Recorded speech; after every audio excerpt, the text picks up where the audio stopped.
Welcome to the InfoWars Nightly News. It's Monday, July 1st, 2013, and here are our top stories. Tonight on the InfoWars Nightly News, Russian forces are set to provide security at U.S. events. Then forget about the blue gloves. Prepare to be groped by the wet noses. And more on how NSA's PRISM system puts you in a database prison. All that and more coming up on the InfoWars Nightly News. G.I. Joe Command Base is run by Cobra. Well, we've seen our police militarized. We've seen our military being used as police. Now, in a breaking story from Paul Joseph Watson on InfoWars, we see that the Russian forces are going to provide security at U.S. events.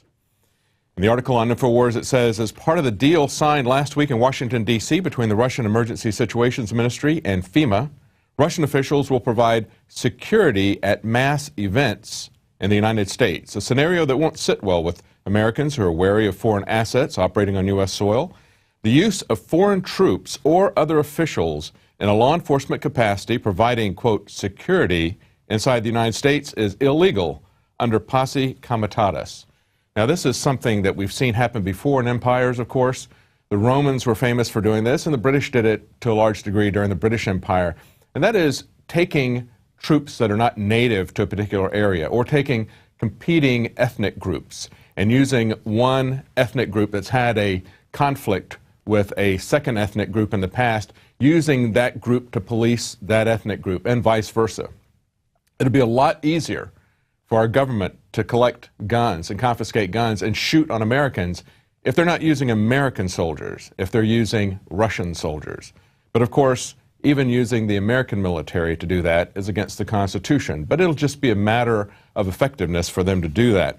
Now, this is something that's been happening for quite some time. As the article points out, going all the way back to 1961, we have a leaked document, the State Department publication 7277. In that document, it talked about U.S. troops and Russian troops joining together to create a peaceful disarmament under the UN. Then we also had the urban warfare drills of the 1990s, reported by Alex Jones multiple times in the news and documentaries. In 2008, we saw the U.S. and Canada have a joint military agreement to help each other out during quote-unquote emergencies. And in 2010, we had Operation Vigilant Guard with Polish troops. And then, of course, last year we had Russians doing policing work in Colorado Springs. Now, this all came from a Russian publication. This is where Paul Joseph Watson found it. And that's referenced in the article, so you can read it for yourself. We're not making this up. A very dangerous precedent, something we're increasingly seeing. As I said, it goes back to 1961. But the frequency at which it's happening, the openness with which it's happening is what is really concerning, as well as these increasing frequencies of urban warfare drills.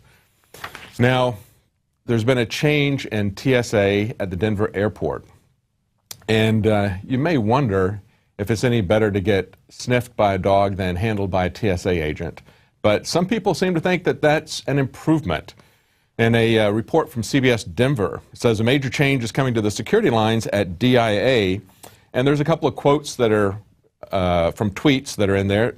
Through airport security without taking my shoes off, removing anything from my bag, or being scanned. That person's so happy that happened. Another person tweeted and said, straight through security in just 2 minutes with shoes on and laptops and liquids in a bag.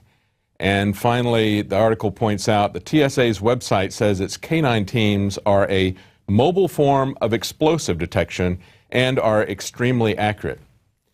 Isn't it sad that people are so excited that they can pass through and only have a dog sniff them instead of a person manhandling them, fondling them? Can't you remember when you were able to travel with freedom and dignity in this country? It wasn't that long ago. And you didn't have to get excited about the fact that you were merely smelled by a dog. But the thing that's also troubling about this is the emphasis on efficiency. You know, it was said that Hitler made the trains run on time, but maybe the destination of Auschwitz is not where you want to head. And we have seen historically that the TSA is not really doing anything. At least maybe these dogs can certainly sniff explosives or remnants of explosives on people's clothing. You know, dogs are used for arson control. They'll be able to smell accelerants on people's clothing who had just handled that stuff in the past. And so I'm sure that's what they're looking for. That's why they don't have to go through your bags. And it would be a more effective way to do it. But is there really a threat? We have seen for a decade the TSA using increasingly intrusive, unconstitutional techniques to control us, to monitor us, to harass us. And yet, they haven't found anything. As a matter of fact, when they conduct their own internal tests, their failure rate is so high that the Florida congressman who introduced the legislation to create the TSA said he wanted it disbanded. But of course, he was blocked from releasing their failure rate because it was too incriminating. Now, if we really had the kind of terrorist threat that we're supposed to have, we would have seen a lot of terrorist attacks because the TSA is absolutely ineffective. But instead, what they're going to do is they're going to find other ways to harass us, if not with two-legged animals, then with four-legged animals. And we see another thing that's repeated here. We have another American stuck abroad on a no-fly list.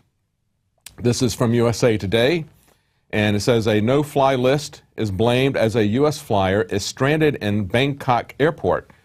Now, this fellow is of Pakistani family, but he grew up in America. His name is Mutawalla, and he's a 29-year-old U.S. citizen from Pomona, California, on his way to Indonesia, from Indonesia to L.A., when airline staff in Bangkok refused to issue him a boarding pass for his connecting flight. U.S. and Thai authorities told them that he could not travel, but they would not say why. This is what we constantly see with these no-fly lists, leading him to believe that he'd been placed on the U.S. government's secret no-fly list. You know, there's never any trial, there's never any accusation, you're never told why you're put on it. It's just a star chamber proceeding. Continuing in the article, it says, after sleeping at the airport terminal for 4 nights he had to sleep in the terminal, Mutawalla, who is of Pakistani descent, was told that a Justice Department official had arrived from the U.S. to question him. When he declined to answer questions without a lawyer present, hey, this guy is an American who knows his rights. He was left in the custody of Thai authorities who held him in a detention center for 10 days. He said, they treat you like an animal. And he pointed out he was born in Anaheim 29 years ago. Now, the group that is fighting this says that, civil rights group says that cases like his show that the government has failed to carry out a 2010 policy to bring American citizens and permanent residents stuck overseas back to the U.S. regardless of their no-fly status. Now, a lot of people are going to say, well, he is Pakistani origin, so I'm sure there was some kind of suspicious thing going on there. Well, if you remember, it was back in October that Wade Hicks was stranded in Hawaii on his way to Japan to see his wife, who was in the military.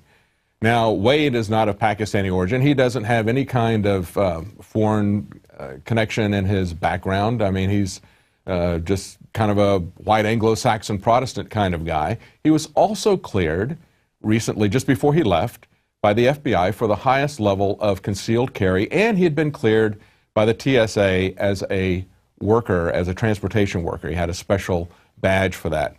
In spite of all that, and without any notification, he was drug off of a plane and stranded in Hawaii. And he was eventually able to get back to the States, but they would never tell him if he was on the list. They wouldn't tell him why he got put on the list. They wouldn't tell him if he was still on the list or if he could ever fly again. And this is the kind of star chamber secret proceedings that we see the government doing in every aspect of their activities in the name of war on terror, whether it is NSA spying on people, the FISA court, which operates in secret, or whether it's these secret no-fly lists.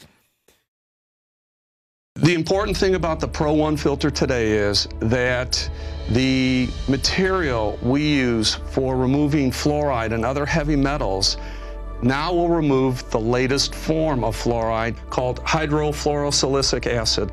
There's no other fluoride reduction filter out there that will remove that type of fluoride. And it's extremely important because today we're hearing more and more cities are using that form of fluoride. We've been having medication forced on us through the water system for quite a while. Most people don't realize it. Most people don't realize the negative effects of fluoride. There's a wide range of health effects that are attributed to fluoride. Bottom line, Why should somebody get this new Pro One ProPure filter?